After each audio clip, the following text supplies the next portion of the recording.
RCP Notícias.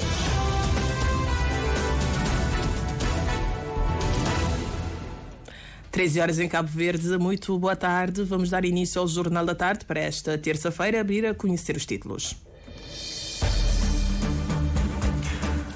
Jogo Eswatini-Cabo Verde adiado por causa de tempestade na África do Sul. A classificação de 72 professoras não evita greve. A paralisação de 2 dias começa amanhã, assegura a SINDEP.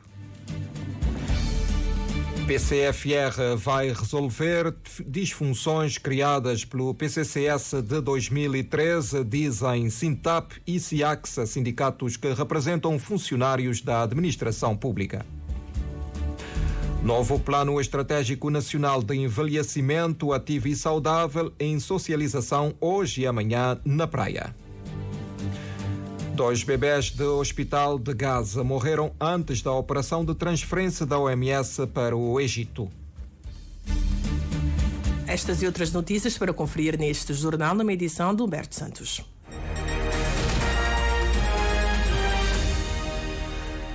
Muito boa tarde, seja bem-vindo a este jornal. Como anunciamos, o jogo entre Eswatini e Cabo Verde não chegou a realizar no horário previsto por causa de uma tempestade e, portanto, o jogo está adiado. Vamos ver se será possível ouvirmos em direto o enviado especial da RTC, Elvis Neves, que já estava preparado para fazer o relato.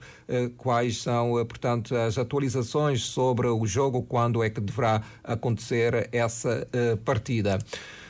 O Sindicato Nacional dos Professores espera a participação de mais de 80% dos docentes na greve nacional de 2 dias que começa amanhã. O líder sindical Jorge Cardoso diz que não caiam na manobra do governo de tentar enganar os professores com a reclassificação feita ontem de 72 professoras. Ailson Martins. O presidente do Sindicato Nacional dos Professores diz que amanhã espera a participação de mais de 80% dos professores nacionais na greve. Jorge Cardoso afirma que os docentes estão agastados. E todo mundo vai tomar conta dos seus educandos, dos seus filhos, porque os professores estão agastados. E a partir daí vamos fazer a pior. Pior é cada um tomar conta do seu filho, porque os professores estão agastados. Já está bom. Se o governo não recuar e não respeitar os professores, vamos paralisar de fato.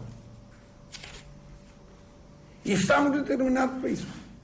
Porque de conversa chega. Os professores querem ver os seus problemas resolvidos. Principalmente reajuste salarial.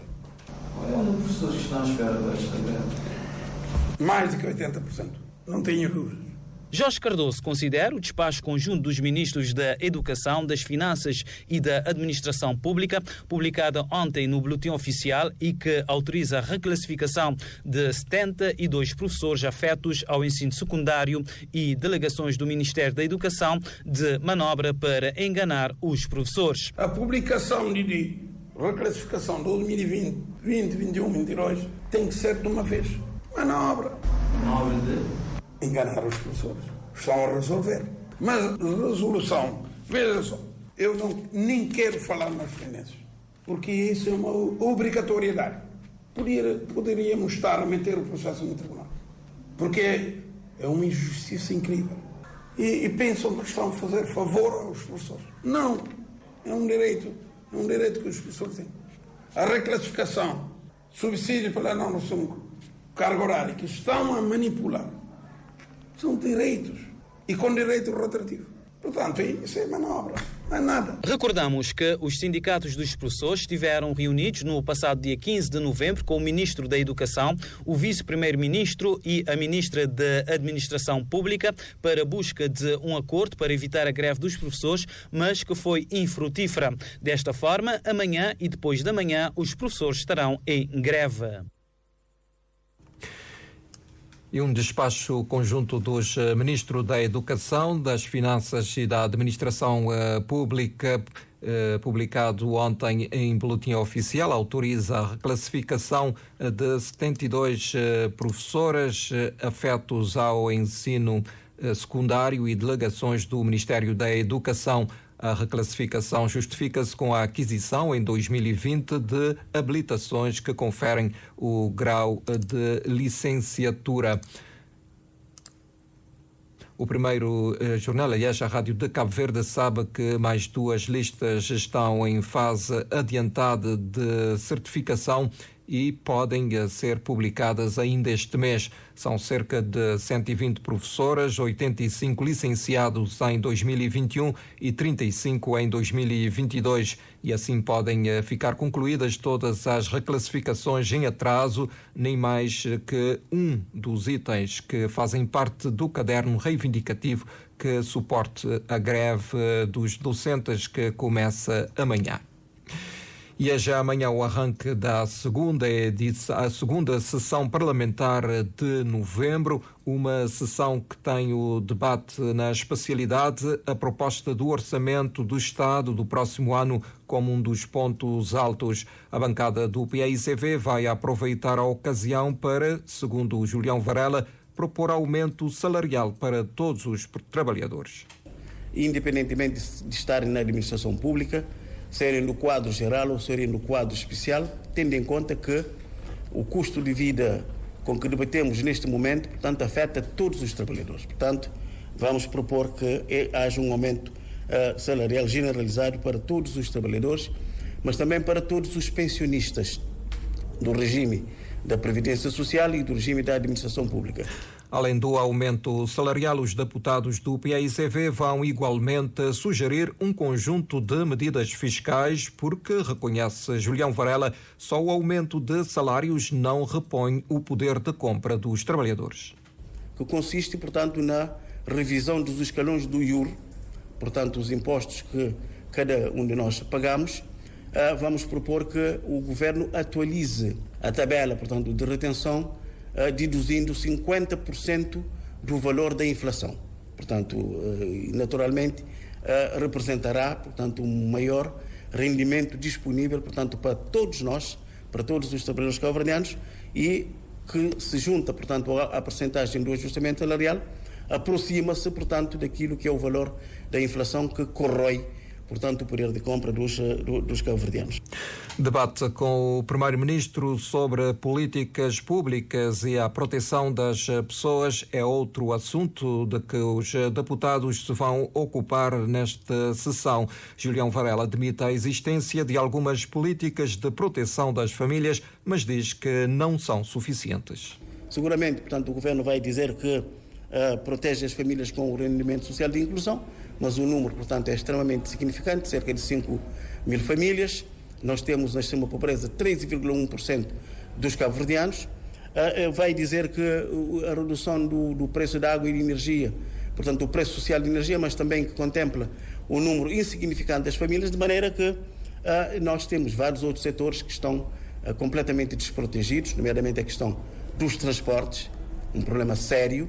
Portanto, os cabo-verdianos não conseguem viajar. Ao problema da segurança, também se coloca, portanto, em vários centros populacionais, para além de questões relativamente ao emprego, dos negócios públicos, de maneira que nós iremos confrontar o senhor Primeiro-Ministro com a necessidade de novas políticas para proteger efetivamente aos cabo-verdianos que neste momento têm muita queixa nesta matéria.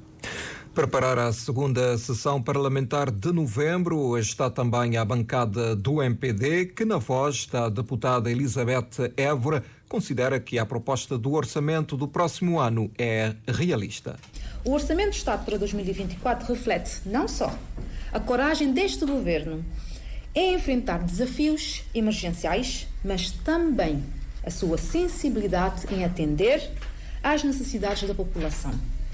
Ao priorizar a estabilidade de rendimento e acelerar o desenvolvimento, o Governo de Cabo Verde, suportado por esta maioria, reafirma seu compromisso inabalável em restaurar o poder de compra dos cidadãos cabo-verdianos, que sofreram as agruras de uma crise sem precedentes. Através de medidas como a promoção do empreendedorismo e o estímulo à criação de emprego. O Governo tem trabalhado para proporcionar oportunidades de renda para todos os cidadãos. A deputada do MPD lembra ainda que a proposta do orçamento de 2024 é ainda marcada por uma conjuntura socioeconómica muito difícil. Partiu-se de condições extremamente difíceis, ao nível das finanças públicas, das empresas e da vida das pessoas, principalmente as mais vulneráveis.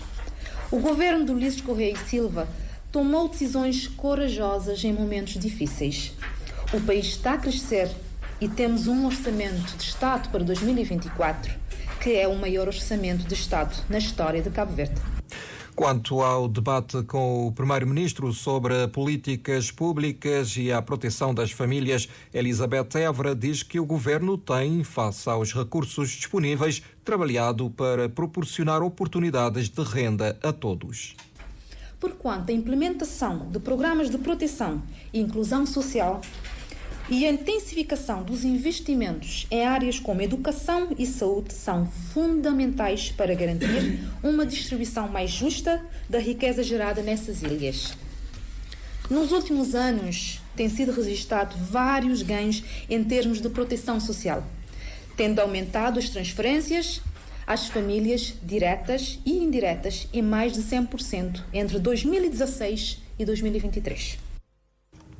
E a União Cabo-Verdiana Independente e Democrática, o CID, quer melhor política de rendimentos para as famílias cabo-verdianas e, consequentemente, a reposição do poder de compra, bem como o reforço de medidas para um melhor desempenho e produtividade do setor privado nacional. São estas algumas das propostas de alteração do Orçamento de Estado que o partido, o CID, deu a conhecer em conferência de imprensa hoje no Mindelo, na antevisão da sessão parlamentar que começa amanhã. Patrícia Martins. Para o CID, o Governo devia estar concentrado na procura de soluções para os problemas que afetam o país e não em aumentar as despesas.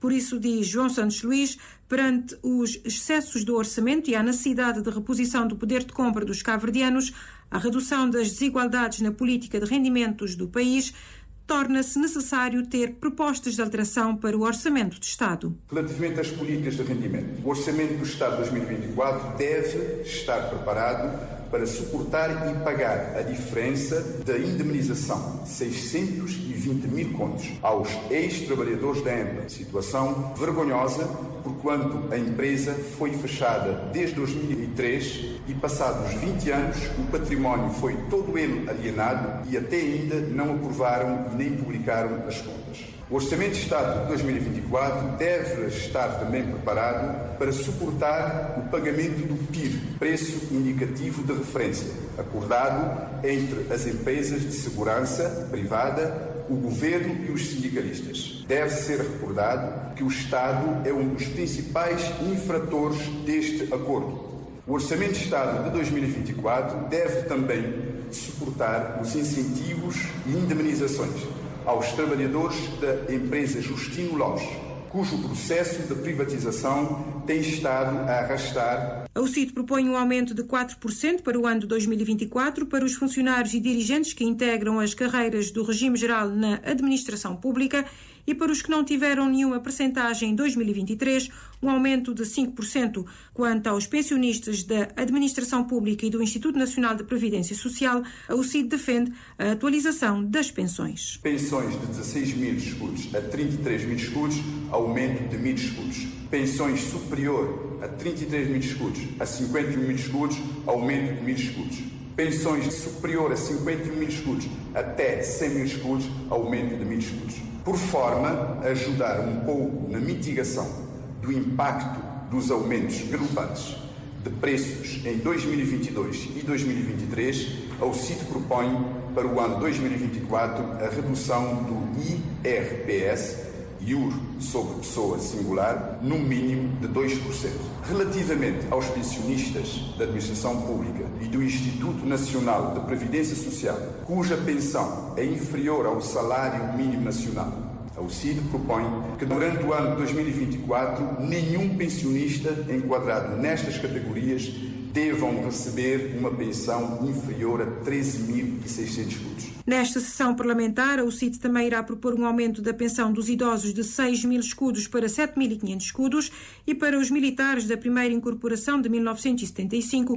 O presidente dos Democratas Cristãos diz que vai sugerir, mais uma vez, a atribuição de uma pensão mensal entre 50.000 escudos a 75.000 escudos a partir de janeiro do próximo ano. No setor privado, a UCIT também apresenta medidas de reforço. Melhoria de acesso ao financiamento e medidas de expansão de investimentos. Iremos propor também ainda ao Governo a realização de investimentos para promover a redução dos custos operacionais das empresas, nomeadamente custos de água, de energia, transporte e custos ligados à própria exiguidade do mercado. A UCIT também irá propor igualmente ao Governo medidas que reduzam um pouco a carga fiscal, suportada pelo empresariado nacional. Em sede do Orçamento de Estado de 2024, a UCIT irá propor ao Governo uma redução do IVA no setor turístico, que é neste momento 15%.